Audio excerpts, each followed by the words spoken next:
پاکستان کی تاریخ کا ایک بہت بنیادی سوال ہے نا، جو اکثر ذہن میں آتے ہیں بالکل۔ کہ بانیان ملک کے اتنے عظیم نظریات تھے، لیکن شروع کے سالوں میں ملک اپنی راہ سے بھٹک کیسے گیا؟ آج کی ہماری گفتگو کا محور یہی نقطہ رہے گا۔ جی، لیکن ہم اس کا جواب روایتی زاویوں سے نہیں دیکھیں گے، جیسے معیشت یا سیاست۔ نہیں، بالکل نہیں۔ بلکہ ہم ایک ایسی چیز پر بات کریں گے جو شاید ان سب کی بنیاد میں ہے۔ آج ہم ظہیر احمد میر کی کتاب قائد اعظم آف پاکستان، اس کے کچھ اہم اقتباسات کی روشنی میں یہ سمجھنے کی کوشش کریں گے اور دیکھیں گے کہ اصل بحران شروع کہاں سے ہوا۔ جی، اور مصنف کا جو مرکزی خیال ہے نا، وہ بہت واضح ہے، بلکہ میں کہوں گا کہ چونکا دینے والا ہے۔ بالکل ہے۔ وہ کہتے ہیں کہ پاکستان کو پہنچنے والا سب سے بڑا نقصان وہ معاشی یا فوجی نہیں تھا، بلکہ آئینی اخلاقیات کا خاتمہ تھا۔ یہ ایک بہت بڑا دعویٰ ہے۔ یہ بہت بڑا دعویٰ ہے، اور اہم اس لیے ہے کیونکہ یہ مسئلے کی جڑ ایک ایسی چیز میں بتاتا ہے جسے آپ چھو نہیں سکتے، ناپ نہیں سکتے، یعنی اخلاقیات۔ صحیح۔ تو آئیے اس دلیل کو کھولتے ہیں۔ سب سے پہلے یہ سمجھنا ضروری ہے کہ مصنف کے نزدیک آئین کا مطلب کیا ہے۔ ہاں، یہ بہت اہم نکتہ ہے، کیونکہ کتاب کے مطابق آئین صرف ایک قانونی دستاویز نہیں ہے، کاغذ کا ٹکڑا نہیں ہے۔ یہ ایک اخلاقی معاہدہ ہے، ایک وعدہ ہے قوم اور ریاست کے درمیان قانون کا، انصاف کا، جواب دہی کا۔ یہ وہ روح ہے جو پورے نظام کو چلاتی ہے۔ اور یہاں دلچسپ بات یہ آتی ہے کہ مصنف کے نزدیک جناح نے پاکستان کو تحریری آئین کی عدم موجودگی میں بھی ایک آئینی روح دی تھی۔ اچھا۔ یہ ایک غیر تحریری معاہدہ تھا، اصولوں پر، انصاف پسندی پر، قانون کی حکمرانی پر مبنی۔ مطلب ملک کے پاس بھلے کتابی آئین نہ ہو، لیکن ایک اخلاقی قطب نما تھا، ایک مورل کمپس تھا۔ بالکل، جس کی سمت قائد اعظم نے خود متعین کی تھی۔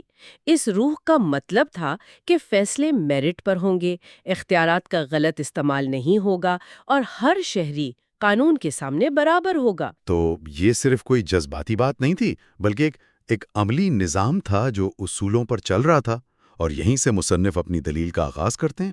وہ ایک بہت ہی کلیدی اور افسوسناک اقتباس لکھتے ہیں۔ جی، وہ کہتے ہیں کہ جناح نے پاکستان کو آئینی روح دی اس وقت بھی جب تحریری آئین نہیں تھا، لیکن ان کے بعد یہ روح ختم ہو گئی اس سے پہلے کہ آئین لکھا جاتا۔ یہ پڑھ کر تو انسان ایک لمحے کے لیے رک جاتا ہے۔ یہ جملہ، یہ پورے بحران کا خلاصہ ہے۔ اس کا مطلب بہت گہرا ہے۔ اس کا مطلب یہ ہے کہ بحران آئین بننے میں تاخیر سے شروع نہیں ہوا۔ نہیں، بحران آئین بننے سے پہلے ہی شروع ہو چکا تھا۔ وہ اخلاقی بنیادیں ہی کمزور پڑ گئیں جن پر آئین کی عمارت کھڑی ہونی تھی۔ کیا مثال دی آپ نے؟ بالکل ایسے ہی ہے جیسے آپ ایک عظیم الشان عمارت کا نقشہ بنا رہے ہیں، لیکن جس زمین پر اسے تعمیر کرنا ہے وہ بنیاد رکھنے سے پہلے ہی دھسنا شروع ہو جائے۔ یعنی مسئلہ خالی جگہ کا نہیں تھا، جی، بلکہ اس خالی جگہ کو غلط چیزوں سے بھرنے کا تھا۔ تو اچھا، اس روح کے خاتمے کے بعد جو خلا پیدا ہوا، اسے پر کرنے کی پہلی بڑی کوشش تو پھر قرارداد مقاصد تھی 1949 میں۔ جی، اور بظاہر تو وہ ایک شاندار دستاویز تھی، بالکل شاندار تھی، کاغذ پر تو بے مثال تھی۔ بالکل۔ اس میں اصول اتنے خوبصورت بیان کیے گئے تھے، حاکمیت اعلیٰ اللہ کی ہے، اختیار عوام کی امانت ہے، شہریوں کو بنیادی حقوق کی ضمانت، اقلیتوں کے حقوق کا تحفظ، عدلیہ کی آزادی، سب کچھ تھا۔ یہ ایک روحانی اور اخلاقی منشور تھا۔ اس کا مقصد ملک کو متحد کرنا تھا، مستقبل ہی سمت دینا تھا۔ لیکن پھر وہی سوال پیدا ہوتا ہے، اگر ارادے اتنے نیک تھے، اصول اتنے اعلیٰ تھے، تو پھر مسئلہ کہاں سے شروع ہوا؟ یہ دستاویز اتحاد کے بجائے تنازع کا باعث کیوں بن گئی؟ میں تھا۔ اچھا، وہ صاف لکھتی ہیں کہ سیاسی مفادات نے اسے مسخ کر دیا۔ قرارداد کے الفاظ خوبصورت تھے، لیکن ان کے پیچھے کا عمل، ان کی تشریح، وہ خالصتاً سیاسی تھیں۔ جو دستاویز اتحاد کی علامت بننی چاہیے تھی، وہ سیاسی تقسیم کی بنیاد بن گئی۔ یہ کیسے ہوا؟ مطلب کوئی مثال دے سکتی ہیں آپ کہ کس طرح ایک اچھی چیز کو سیاسی مقاصد کے لیے استعمال کیا گیا؟ مصنف بتاتی ہیں کہ جیسے ہی یہ قرارداد منظور ہوئی، اس کی تشریح پر ایک جنگ شروع ہو گئی۔ ایک طبقے نے اسے ایک جدید اسلامی فلاحی ریاست کا منشور کہا، تو دوسرے نے اسے تھیوکریسی کی بنیاد سمجھا۔ اللہ کی حاکمیت اور عوام کی امانت جیسے خوبصورت اصولوں کو سیاسی طاقت حاصل کرنے کے لیے استعمال کیا جانے لگا۔ ہر گروہ اس کی تشریح اپنے سیاسی مفاد کے مطابق کر رہا تھا۔ تو جو چیز قوم کو ایک سمت دینے کے لیے بنائی گئی تھی وہ اسے کئی سمتوں میں کھینچنے لگی۔ بالکل، جو چیز جوڑنے کے لیے تھی وہ توڑنے کا ہتھیار بن گئی۔ یہ تو جناح کے دی ہوئی آئینی روح کے بالکل الٹ تھا۔ بالکل برعکس، وہ روح اصولوں پر مبنی تھی، جبکہ یہاں اصولوں کو مفادات کے تابع کیا جا رہا تھا۔ صحیح، اور یہ اصول پر ذاتی مفاد کو ترجیح دینے کی ابتدا تھی۔ یہ ایک ایسی مثال تھی جس نے آنے والے سیاستدانوں کے لیے راستہ کھول دیا کہ مقدس سمجھی جانے والی دستاویزات کو بھی اپنے مقاصد کے لیے استعمال کیا جا سکتا ہے۔ تو یہ آئینی اخلاقیات کے تابوت میں پہلی کیل تھی۔ جی، آپ کہہ سکتی ہیں۔ اور اصولوں کو ذاتی مفاد کے لیے استعمال کرنے کا یہ رجحان، جیسا کہ مصنف بتاتے ہیں، 1950 سے 1954 کے دور میں تو جیسے ایک وبا کی طرح پھیل گیا۔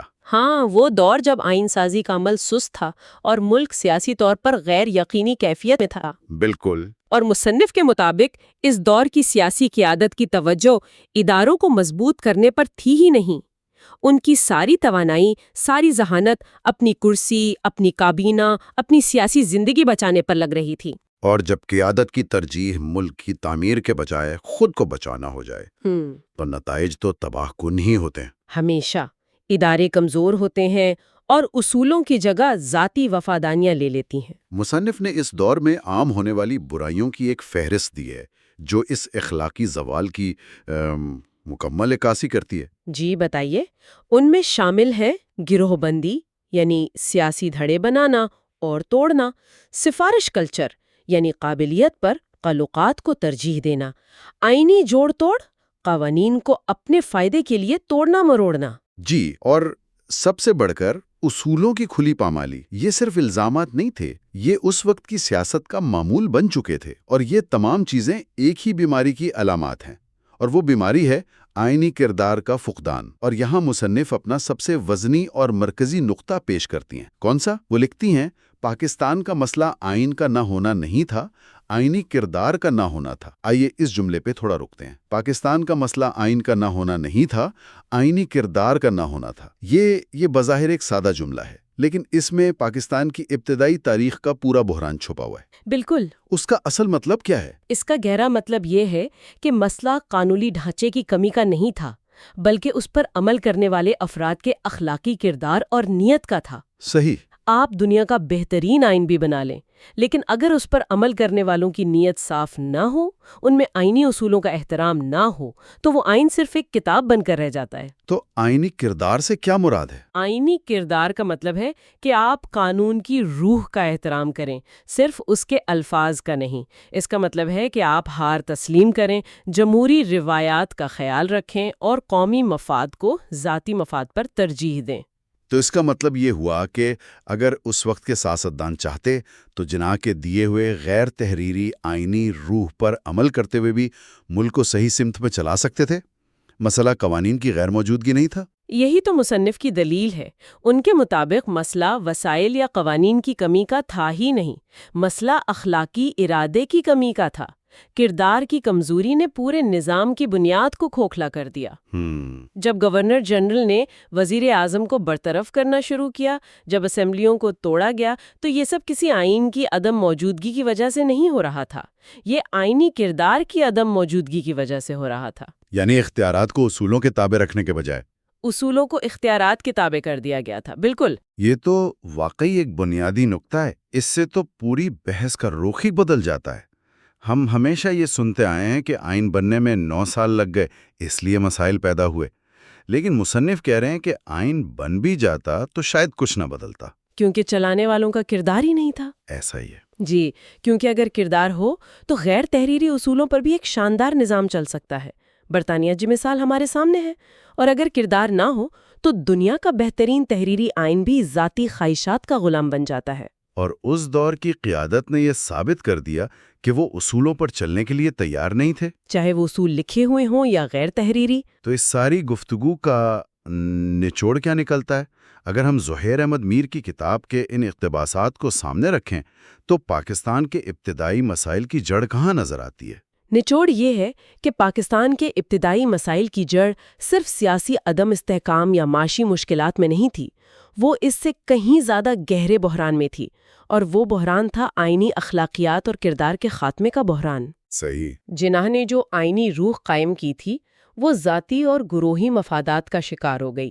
قرارداد مقاصد جیسے اعلیٰ نظریات کو سیاسی فائدے کے لیے استعمال کیا گیا، اور 1950 کی دہائی کی قیادت نے اصولوں پر اختیار کو ترجیح دی۔ بالکل، گویا وہ اخلاقی بنیادی مٹا دی گئی جس پر ایک مستحکم اور منصفانہ ریاست کی عمارت تعمیر ہونی تھی۔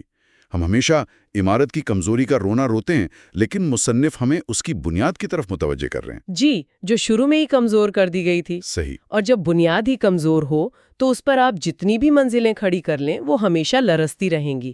یہ کتاب ہمیں یہی بتاتی ہے کہ پاکستان کا اصل چیلنج ہمیشہ سے ایک کردار کا بحران رہا ہے، اور یہ ایک بہت سوچنے پر مجبور کرنے والا خیال ہے جو ہم اپنے سامعین کے لیے چھوڑ کر جا رہے ہیں۔ اگر کسی قوم کی بنیاد میں اخلاقی اور آئینی روحی کمزور پڑ جائے تو کیا اس پر کھڑی کی گئی عمارت، چاہے وہ کتنی خوبصورت کیوں نہ نظر آئے، کبھی واقعی مضبوط اور پائیدار ہو سکتی ہے؟ ایک تو 1954 میں دستور ساز اسمبلی کی برطرفی، اور پھر 1956 کا آئین جو بنا اور صرف 2 سال میں ہی ٹوٹ گیا۔ چلیں اس کی تہہ تک پہنچنے کی کوشش کرتے ہیں کہ آخر ہوا کیا تھا۔ تو شروعات 1954 سے کرتے ہیں۔ کتاب کے مطابق یہ وہ سال تھا جس نے پاکستان کے مستقبل کا رخ کہہ سکتے ہیں کہ ہمیشہ کے لیے بدل دیا۔ جی، 1954 کا واقعہ، کئی لوگ اسے پاکستان کی سیاست کا اوریجنل سن بھی کہتے ہیں۔ ہوا یہ تھا کہ اس وقت کے گورنر جنرل غلام محمد نے پوری کی پوری دستور ساز اسمبلی کو ہی برطرف کر دیا۔ لیکن ایک منٹ، یہ بات اتنی سیدھی نہیں لگتی۔ ایک شخص، چاہے وہ گورنر جنرل ہی کیوں نہ ہو، پوری منتخب اسمبلی کو گھر کیسے بھیج سکتا ہے؟ ملک میں اس وقت چل کیا رہا تھا؟ یہ بہت اہم سوال ہے۔ دیکھیں، یہ خلا میں نہیں ہوا۔ کتاب اس وقت کے سیاسی ماحول کی طرف اشارہ کرتی ہے۔ ملک میں شدید سیاسی عدم استحکام تھا۔ اچھا۔ سب سے بڑا مسئلہ مشرقی اور مغربی پاکستان کے درمیان نمائندگی کا تھا، اختیارات کی تقسیم کا تھا۔ بنگالی اکثریت میں تھے۔ بالکل، لیکن اقتدار مغربی پاکستان کے بیوروکریٹک اور فوجی حلقوں کے پاس تھا۔ دستور ساز اسمبلی ان مسائل پر کسی نتیجے پر نہیں پہنچ پا رہی تھی، اور اسی سیاسی کھینچا تانی کو بنیاد بنا کر گورنر جنرل نے یہ انتہائی قدم اٹھایا۔ تو انہوں نے یہ دلیل دی کہ اسمبلی ناکام ہو گئی ہے؟ جی، انہوں نے کہا کہ اسمبلی اپنا کام نہیں کر رہی اور ملک کو بحران سے نکالنے کے لیے یہ ضروری تھا۔ اچھا، تو یہ ایک سیاسی بحران کا حل نکالنے کے نام پر کیا گیا۔ لیکن مصنف اس واقعے کو صرف ایک سیاسی فیصلہ نہیں مانتے، وہ یہاں ایک بہت ہی طاقتور جملہ استعمال کرتے ہیں۔ جی، وہ اسے جمہوریت پر پہلا تلوار کا وار کہتے ہیں۔ بالکل، اور اس سے بھی آگے بڑھ کر لکھتے ہیں کہ یہ وہ لمحہ تھا جب آئینی طرز حکمرانی ختم ہو گیا۔ یہ بہت سخت الفاظ ہیں، مطلب ایک اسمبلی کی برطرفی سے پورا آئینی نظام کیسے ختم ہو سکتا ہے؟ جب مصنف یہ کہتے ہیں تو وہ اس واقعے کے علامتی اور عملی دونوں پہلوؤں پر بات کر رہے ہیں۔ آئینی طرز حکمرانی کا مطلب کیا ہے؟ یہی نہ کہ ملک قانون کے مطابق چلے گا، کسی شخص کی مرضی سے نہیں۔ جی، سب سے اوپر آئین ہوگا۔ بالکل، چاہے وہ صدر ہوں، وزیر اعظم ہو یا جنرل۔ اس ایک اقدام نے اس پورے تصور کو الٹ دیا۔ اس نے یہ پیغام دیا کہ نہیں، ایک فرد کا فیصلہ، ایک غیر منتخب عہدیدار کا فیصلہ عوام کے منتخب نمائندوں سے زیادہ طاقتور ہے۔ یعنی یہ قانون کی حکمرانی سے افراد کی حکمرانی کی طرف ایک واضح تبدیلی تھی۔ جی، اور یہ اختیارات کی تقسیم کا جو بنیادی جمہوری اصول ہے کہ مقننہ، انتظامیہ، عدلیہ اپنے اپنے دائرے میں کام کریں، اس پر براہ راست حملہ تھا۔ بالکل، اور یہاں کہانی کا سب سے حیران کن اور شاید سب سے افسوسناک موڑ آتا ہے۔ وہ کیا؟ جب اس فیصلے کو عدالت میں چیلنج کیا گیا تو ملک کی سب سے بڑی عدالت نے گورنر جنرل کے اس غیر آئینی قدم کو جائز قرار دے دیا۔ ایک منٹ، کیا؟ یہ بات ہضم نہیں ہو رہی۔ یعنی ملک کی سب سے بڑی عدالت نے ایک غیر آئینی کام کو قانونی جواز دے دیا؟ یہ کیسے ممکن ہوا؟ کس بنیاد پر؟ انہوں نے ایک نظریے کا سہارا لیا، جسے نظریہ ضرورت یا ڈاکٹرن آف نیسیسٹی کہتے ہیں۔ نظریہ ضرورت۔ جی، عدالت نے کہا کہ اگرچہ یہ قدم آئین کے مطابق نہیں تھا، لیکن ملکی حالات ایسے تھے کہ ریاست کو بچانے کے لیے یہ ضروری تھا۔ واہ! کتاب کے مطابق یہ وہ لمحہ تھا جس نے مستقبل میں آئین شکنی کے لیے آپ سمجھے دروازے کھول دیے۔ اس نے ایک بہت خطرناک مثال قائم کر دی کہ اگر آپ کے پاس طاقت ہے تو آپ آئین کو توڑ سکتے ہیں، اور بعد میں عدالت سے اس کا جواز بھی مل جائے گا۔ بالکل، اسی لیے مصنف کہتے ہیں کہ یہ آئینی حکمرانی کے خاتمے کا لمحہ تھا، کیونکہ جب رکھوالے ہی آئین کو توڑنے کی اجازت دے دیں تو پھر آئین کی حیثیت ہی کیا رہ جاتی ہے؟ کی بنیادوں کو ہلا کے رکھ دیا۔ اچھا، تو اسمبلی تو ختم ہو گئی، ملک ایک آئینی خلا میں چلا گیا۔ اس کے بعد کیا ہوا؟ ظاہر ہے ایک نئے آئین کی کوشش ہوئی ہوگی۔ جی بالکل، کافی سیاسی جوڑ توڑ اور ایک نئی دستور ساز اسمبلی کے بعد بالآخر 23 مارچ 1956 کو پاکستان کو اپنا پہلا آئین ملا۔ کاغذی طور پر تو یہ ایک بہت بڑی کامیابی تھی۔ 9 سال بعد؟ جی، 9 سال بعد ملک کو ایک متفقہ آئینی دستاویز مل گئی تھی، لیکن جیسا کہ ذرائع بتاتے ہیں یہ خوشی زیادہ دیر قائم نہیں رہی۔ لیکن ایسا کیوں؟ اتنے بڑے بحران سے گزرنے کے بعد تو انہیں چاہیے تھا کہ وہ ایک بہت مضبوط آئین بناتے جو دوبارہ کسی کو ایسی حرکت کرنے کا موقع ہی نہ دے۔ منطقی طور پر تو ایسا ہی ہونا چاہیے تھا، لیکن حقیقت یہ تھی کہ 1956 کا آئین جس ماحول میں پیدا ہوا وہ خود بیمار تھا۔ بیمار؟ کس طرح؟ وہ 1954 کے واقعے کے گہرے سائے میں تیار ہوا تھا، جہاں جمہوری اداروں کو پہلے ہی کمزور کر دیا جا چکا تھا اور طاقت کا توازن بیوروکریسی اور فوج کی طرف جھک چکا تھا۔ اچھا۔ اس لیے یہ آئین کسی حقیقی قومی اتفاق رائے کا نتیجہ نہیں تھا، بلکہ مختلف سیاسی گروہوں اور طاقت کے مراکز کے درمیان ایک کمزور سمجھوتا تھا۔ کتاب اسے ایک ایسی عمارت سے تشبیہ دیتی ہے جس کی بنیادیں ہی کھوکھلی رکھی گئی ہوں، کیونکہ جس زمین پر اسے تعمیر کیا گیا تھا وہ پہلے ہی زلزلے کا شکار ہو چکی تھی۔ بالکل۔ تو اس کا مطلب یہ ہوا کہ یہ آئین بنانے والے خود بھی اس پر پوری طرح یقین نہیں رکھتے تھے؟ کیا صرف ایک کاغذی کارروائی تھی؟ ایک حد تک یہ بات درست ہے۔ اس میں سب کو خوش کرنے کی کوشش کی گئی، مذہبی جماعتوں کے لیے اسلامی شکیں، بنگالیوں کو نمائندگی کا وعدہ، مغربی پاکستان کے صوبوں کو ملا کر 1 یونٹ کا قیام۔ جی، یہ ایک سیاسی پیچ ورک تھا، ایک جامع ویژن نہیں تھا۔ اور اسی کمزوری کو مصنف ایک اور بہت گہرے جملے میں بیان کرتے ہیں۔ وہ لکھتے ہیں، جس آئین کی بنیاد اخلاقی نہ ہو وہ پائیدار نہیں ہوتا۔ یہ ایک دلچسپ نقطہ ہے۔ ایک آئین تو ایک قانونی دستاویز ہے، اس کی اخلاقی بنیاد سے کیا مراد ہے؟ کیا یہ کوئی مذہبی یا ذاتی اخلاقیات کی بات ہو رہی ہے؟ نہیں، یہاں مصنف کا اشارہ سیاسی اور آئینی اخلاقیات کی طرف ہے۔ اس سے مراد ہے جمہوری اصولوں کا غیر مشروط احترام، قانون کی بالادستی پر پختہ یقین، اور سب سے بڑھ کر حکمران طبقے کا یہ حقیقی عزم کہ وہ آئین پر صرف الفاظاً نہیں بلکہ اس کی روح کے مطابق عمل کریں۔ اچھا۔ اخلاقی بنیاد کا مطلب ہے کہ آئین کو ایک مقدس معاہدے کے طور پر دیکھا جائے، نہ کہ اپنی سہولت کے مطابق توڑے مروڑے جانے والے قوانین کے ایک مجموعے کے طور پر۔ اور ذرائع کے مطابق 1956 کے آئین میں یہ اخلاقی قوت موجود نہیں تھی؟ بالکل نہیں، چونکہ یہ آئین حقیقی عوامی اتفاق رائے کے بجائے طاقت کے کھیل اور جوڑ توڑ کا نتیجہ تھا، اس لیے اس کو وہ اخلاقی حمایت حاصل نہیں تھی جو کسی آئین کو بحرانوں میں بچاتی ہے۔ تو جن لوگوں نے اسے بنایا وہ خود اس کی حفاظت نہیں کرنا چاہتے تھے؟ ان میں سے بہت سے اسے ایک وقتی ضرورت کے طور پر دیکھ رہے تھے، نہ کہ ایک دائمی دستاویز کے طور پر۔ یہی وجہ ہے کہ جب اس پر پہلا بڑا سیاسی دباؤ آیا، جب صدر اسکندر مرزا اور فوجی قیادت نے اسے اپنے راستے میں رکاوٹ سمجھا، تو یہ تاش کے پتوں کی طرح بکھر گیا۔ جی، صرف 2 سال بعد 1958 میں اسے منسوخ کر کے ملک میں پہلا مارشل لا لگا دیا گیا۔ اس کی حفاظت کرنے والا کوئی نہیں تھا۔ اچھا، تو اگر ہم ان دونوں واقعات کو جوڑ کر دیکھیں، ایک منتخب اسمبلی کی غیر آئینی برطرفی اور پھر ایک ایسا آئین جو 2 سال بھی نہ چل سکا، تو کتاب کا اصل پیغام کیا ہے؟ مسئلہ کہاں تھا؟ کاغذ میں یا لوگوں میں؟ ذرائع کا واضح اشارہ ہے کہ مسئلہ دستاویزات سے کہیں زیادہ گہرا تھا۔ اصل بحران کی جڑ مصنف کے الفاظ میں قائد اعظم کے بعد اخلاقی نظم کا ٹوٹنا تھا۔ اخلاقی نظم کا ٹوٹنا؟ جی، مسئلہ آئین کے الفاظ، اس کی شقوں یا اس کے پارلیمانی یا صدارتی ہونے میں نہیں تھا، بلکہ اس پر عمل کرنے والوں کے کردار میں تھا۔ جب قیادت ذاتی مفادات اور طاقت کی ہوس کو آئینی اصولوں پر ترجیح دینے لگے تو آئین صرف ایک بے معنی دستاویز بن کر رہ جاتا ہے۔ تو 1954 میں اسمبلی کی برطرفی یہ غیر آئینی قدم تھا، لیکن اسے اٹھایا گیا۔ 1956 کا آئین بنایا گیا، لیکن اس کی روح کا احترام نہیں کیا گیا، اور اسے آسانی سے ختم کر دیا گیا۔ یہ واقعات ظاہر کرتے ہیں کہ بحران آئینی نہیں بلکہ اخلاقی اور کردار کا تھا۔ اور یہیں پر مصنف کا وہ حتمی پیغام سامنے آتا ہے جو شاید اس پوری گفتگو کا نچوڑ ہے۔ وہ کہتے ہیں آئین ملک کو نہیں بچاتا، آئینی کردار بچاتا ہے۔ یہ لائن بہت طاقتور ہے، آئینی کردار۔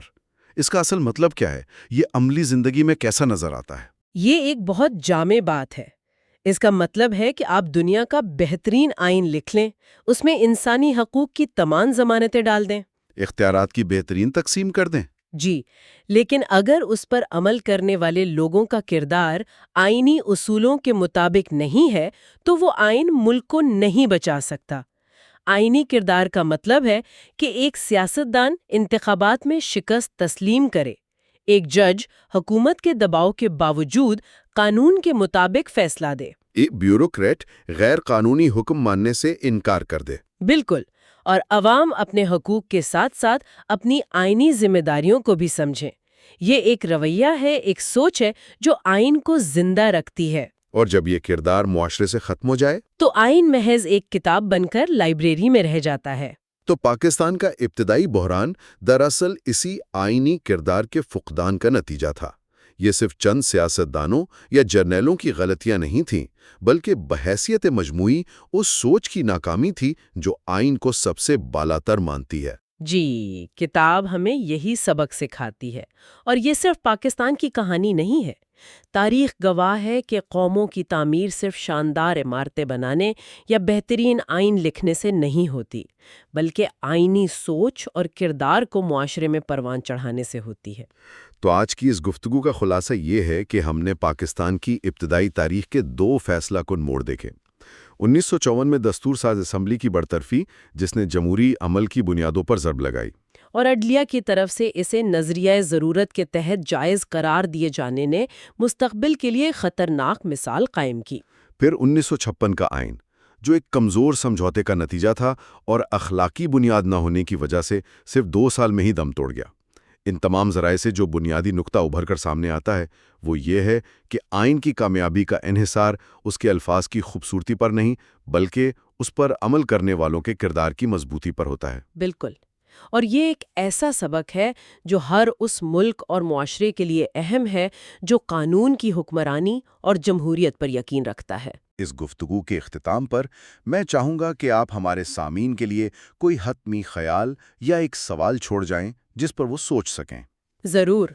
آج کی گفتگو کی بنیاد پر جو بات سوچنے پر مجبور کرتی ہے وہ یہ ہے کہ اگر ہم یہ مان لیں کہ کسی آئین کی کامیابی کا انحصار اس پر عمل کرنے والوں کے آئینی کردار پر ہے تو سوال یہ پیدا ہوتا ہے کہ یہ کردار بنتا کیسے ہے؟ کیا یہ صرف لیڈروں کی ذمہ داری ہے؟ یا کیا یہ تعلیمی نظام سے پیدا ہوتا ہے؟ یا یہ معاشرے میں عوامی سطح پر بحث و مباحثہ اور احتساب کے عمل سے پروان چڑھتا ہے؟ کسی بھی ملک میں جمہوری استحکام کو یقینی بنانے کے لیے ان میں سے کس چیز پر سب سے زیادہ توجہ دینے کی ضرورت ہے؟